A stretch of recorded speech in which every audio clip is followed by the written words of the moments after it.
Graça e paz, amadas e amados. Hoje nós estamos em Êxodo capítulo 35. Nós vamos ver nesse capítulo a lei do sábado, ofertas para o tabernáculo, a prontidão do povo em contribuir e os construtores do tabernáculo. Então, nós já vimos que Moisés, ele já havia recebido a primeira vez que ele havia subido ao monte Sinai, ele ficou ali um tempo, e o Senhor estava dando instrução como construir o tabernáculo. Depois, mediante o pecado, a prostituição do povo com bezerro de ouro, o Senhor não queria mais estar à frente do povo. Moisés intercedeu. Moisés depois subiu novamente ao monte, recebeu as orientações do Senhor e agora ele vai dar orientação ao povo de como construir o tabernáculo, de como vai ser. Então, nós vamos ver aqui várias coisas do que já foi falado, principalmente nesse capítulo. Nós vamos ver sobre Êxodo 25, que nós já vimos, sobre as ofertas do tabernáculo, porém sempre tendo um adendo, porque agora é instrução para o povo. E o Senhor, ele repete dentro da palavra dele o que várias coisas, porque nós precisamos disso. Nós temos um coração que esquece com facilidade aquilo que o Senhor nos fala. Nós precisamos ser sempre lembrados. E quando nós somos lembrados, sempre tem um acréscimo aqui dentro da palavra, e nós também estamos em outro momento de vida. E esse outro momento de vida, o Espírito Santo fala diferente conosco. Então agora nós vamos estar falando coisas que talvez foi falado lá. Sim, foi falado. E agora o Espírito vai revelar mais ainda para nós. Então aqui nós temos a primeira coisa em Êxodo 35. Moisés, ao reunir a comunidade, os filhos de Israel, ele vai anunciar o que o Senhor mandou fazer. E olha que interessante, a primeira coisa que Moisés vai falar para o povo, que eles deverão trabalhar 6 dias de trabalho e repousar no sétimo dia, que é o sábado, descansar. Fala um repouso completo, consagrado ao Senhor. Olha, antes de falar de todo o trabalho que eles vão falar, Moisés fala do descanso. Porque para mostrar da onde eles foram tirados. Lá eles foram tirados do Egito. No Egito, eles estavam como escravos. E lá, eles o quê? Um escravo não tem dia de folga, não tem leis a favor deles, né? Não tem momentos aonde eles têm descanso, momento de adoração a Deus. Pelo contrário, chegou uma época lá no Egito que Faraó, irado, porque Moisés estava solicitando para o povo ser liberto, Faraó, irado, ainda começou a não dar palha mais para se fazer os tijolos. E eles tinham que produzir a mesma quantidade de tijolos sem palha. E aqui começa já falando da parte da construção do tabernáculo, de que forma? Olha, vocês vão trabalhar 6 dias, no sétimo dia é um dia de repouso completo consagrado ao Senhor. E todo aquele que trabalhar nesse dia será punido com a morte. No dia do sábado não se acenderei fogo em nenhuma das vossas casas. Nossa, isso é maravilhoso, né? Porque o que nós vemos aqui também? Que nós, ao descansarmos no dia consagrado ao Senhor, nós estamos dizendo que nós confiamos também naqueles 6 dias trabalhados. Nós confiamos que o Senhor está à frente. Hoje, várias empresas trabalham de forma de obter resultados, de bater meta. Eu sei porque trabalhei um pouco nessa parte e a gente fica tão angustiado que mesmo vindo para casa, você traz trabalho para casa para trabalhar no final de semana. No momento que você tinha para adorar o Senhor, no momento de descanso, de estar com a família, ainda traz o serviço para casa. Então, esse é o Egito, mas nas coisas do Senhor é diferente. Então, depois que Moisés dá essa orientação do versículo 1 ao versículo 3 sobre o sábado, agora no versículo 4 vai começar a falar sobre as ofertas para o tabernáculo. Isso a gente vê também lá em Êxodo 25, de 1 a 9, tá? Então, se você quiser saber um pouco mais, também pode ir lá no capítulo de Êxodo 25. E Moisés, o que ele continuou? Transmitir ao povo todo o que o Senhor havia dito. E aí, no versículo 5 fala assim: Fazei entre vós uma coleta para o Senhor. Todo aquele que tiver um coração generoso, leve ao Senhor, como oferta de ouro, prata, bronze. Aqui agora ele vai começar a falar tudo que vai usar na construção do tabernáculo. Olha, fios azuis celestes, linho fino, peles de carneiro. Vai falar sobre o óleo para iluminação, as especiarias, as pedras preciosas. Então, ele vai detalhando tudo aqui que precisa. Agora, o que eu gostaria de focar um pouquinho mais, no versículo 5, fala assim: Fazei entre vós uma coleta para o Senhor. Aqui, todo aquele que tiver um coração voluntário. Então, um coração generoso, um coração voluntário. E a palavra do Senhor diz que o Senhor ama quem dá com alegria. Muitas vezes a gente vê algumas pessoas, somente algumas igrejas, eles assim louvam o Senhor, faz aquela emoção, e depois fica muito tempo pedindo ofertas, inclusive falar se você tiver um anel, se você tiver isso, tiver aquilo, e a pessoa movida pela emoção, ela acaba ofertando coisas que ela não estava no coração, ela foi movida por emoção. Aqui diz que tem quem tem um coração generoso, leve ao Senhor. Então, nós precisamos ver que quem move o nosso coração é o próprio Senhor. Agora, nós também temos que perceber uma coisa, que nós temos que, se a gente não tiver esse coração, de nós orarmos ao Senhor: Senhor, me dá um coração de prontidão, me dá um coração de oferta. Sabe por quê? A oferta também significa adoração. Significa que eu estou descansando em Deus, que Deus é o meu provedor. Saber que Deus está na frente da minha vida, que eu estou confiando nele. Ó Senhor Jesus, outra coisa, né? Se, como eu disse, se a gente não tem esse coração de oração, de oferta, orar ao Senhor quanto a isso. Muitas pessoas muitas vezes não oferta dizendo: ah, porque é para o pastor, é para isso, é para gasto daquilo. Aqui nós vemos que a oferta é para a construção do tabernáculo. A obra do Senhor, ela não se sustenta automaticamente. Ela precisa de nós. O Senhor, ele poderia até fazer coisas misteriosas e milagrosas, mas o Senhor quer fazer por meio de nós. Por meio de nós, que somos do Senhor, o Senhor está encabeçando todas as coisas. O Senhor está retomando o governo por meio de nós aqui nessa terra. Ó Senhor Jesus, então o Senhor quer que nós primeiros demos o nosso coração, demos a nossa vida, e com certeza tudo que é nosso vai junto com isso. Aí aqui depois no versículo 10 diz assim: Todos os que forem habilidosos entre vós, venham executar quanto o Senhor ordenou. Então, também está abrindo aqui a oportunidade de servir, a oportunidade de estar oferecendo a habilidade, o talento que o Senhor deu na obra do Senhor. E no Novo Testamento a gente vê a parábola do talento, nós vemos também Paulo falando sobre os ministérios, sobre os dons dados à igreja. Então aqui nós temos que ver se nós temos alguma habilidade a qual o Senhor nos permitiu ter uma potência de uma habilidade. Em primeiro lugar, é para Ele. Ó, que nós possamos ser fiéis naquilo que o Senhor tem nos dado e não menosprezar também o que o Senhor nos deu, né?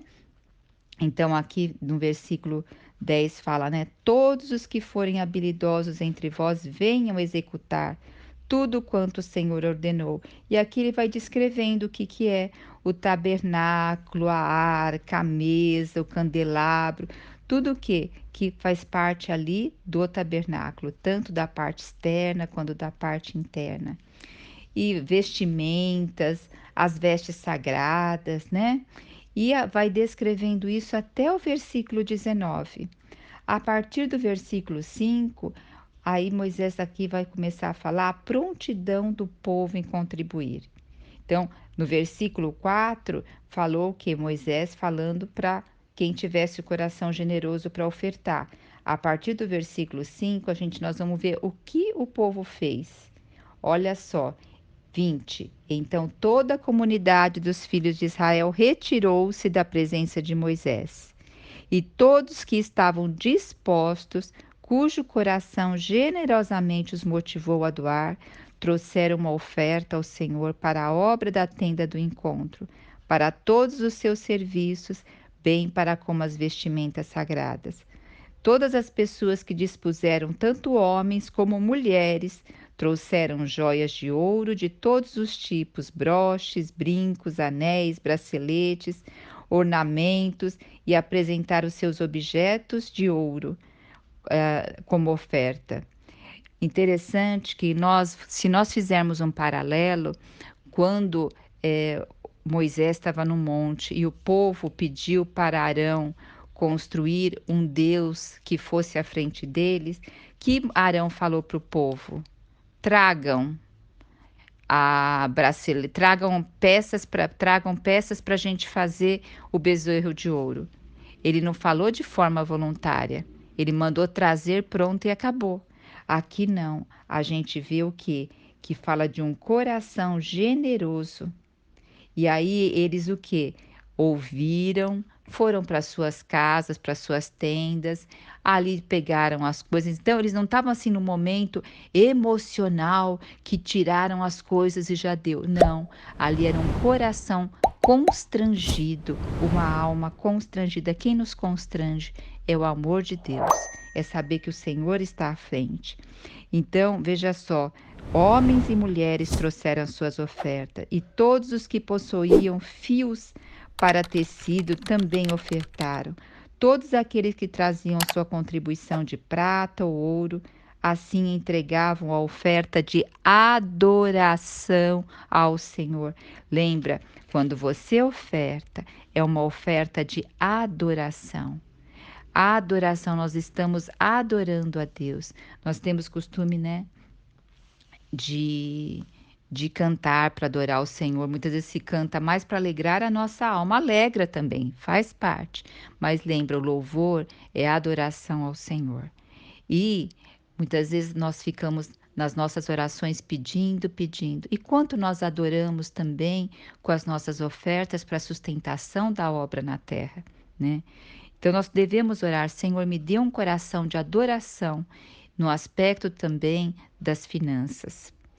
Aqui nós vemos o versículo 25: e as mulheres talentosas e artesãs traziam que, por suas próprias mãos, tinham fiado, tecidos de lã, azul celeste. Então, essas mulheres, elas se dispuseram, pegar a sua habilidade e teceram ali com as suas próprias mãos.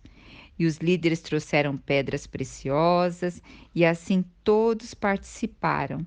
Trouxeram, olha, no versículo 29 repete outra vez, já é o terceiro versículo.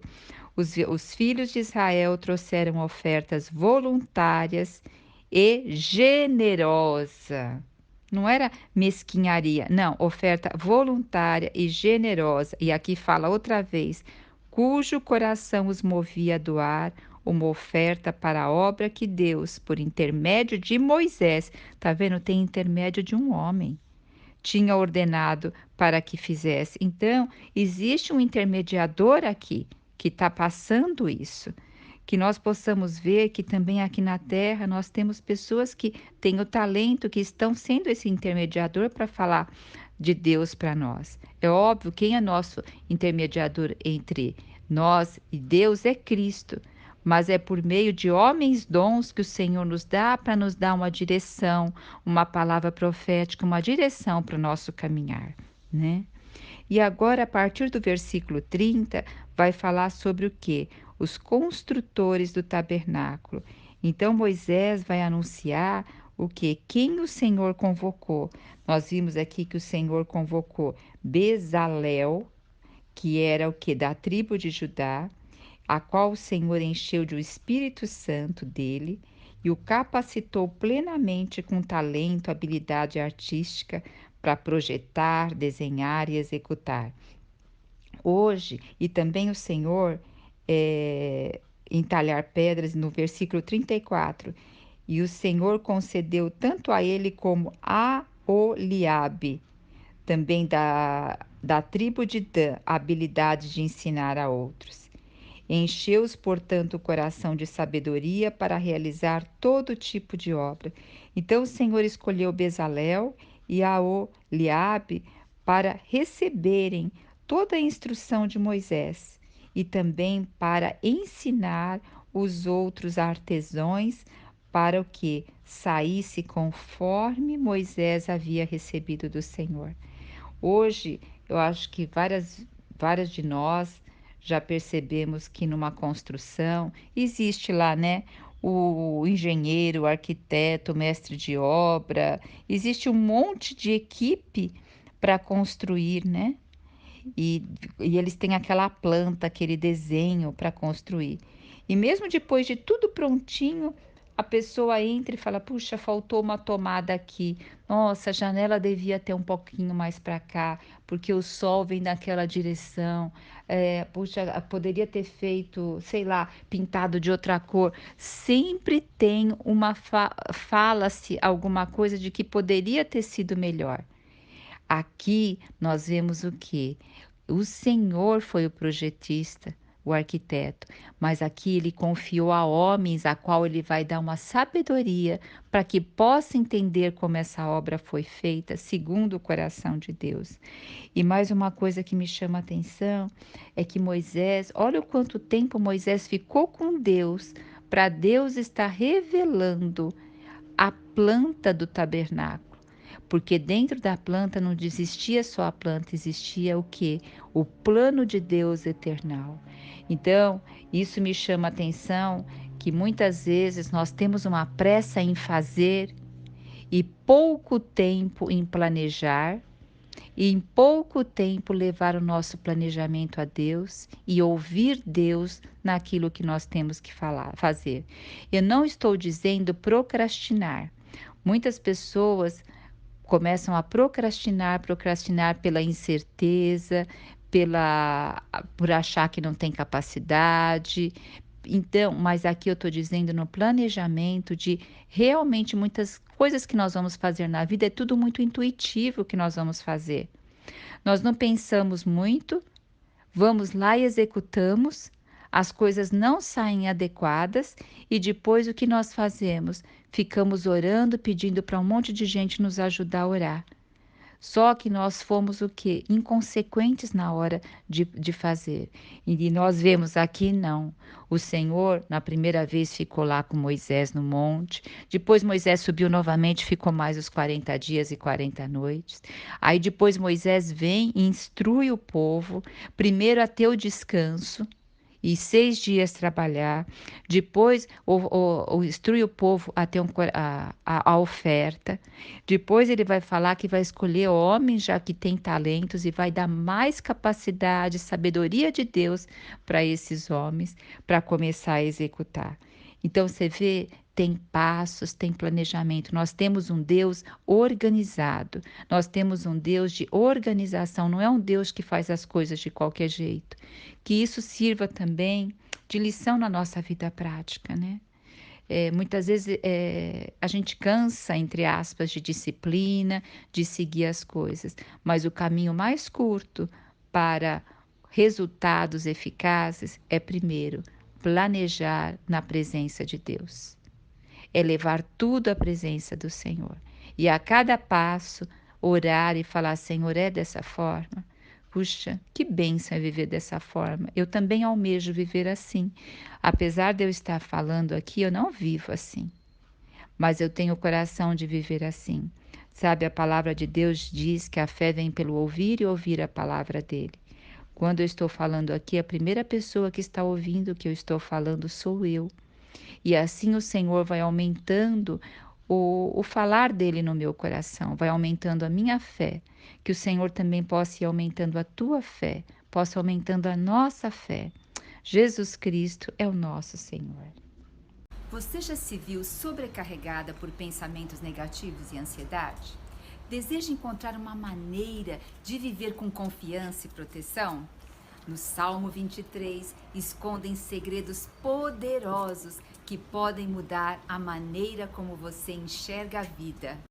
Nesta aula, você vai descobrir esses segredos e aprender a viver com confiança, deixando para trás os pensamentos negativos que minam a sua felicidade. Com a sabedoria do Salmo 23, você aprenderá práticas e princípios que ajudarão a livrar-se da ansiedade e encontrará orientação para experimentar uma proteção duradoura e encontrar paz interior. Comece a transformar sua vida hoje mesmo. Entre no grupo para acessar a aula gratuitamente e venha descobrir a verdadeira confiança e proteção que você merece.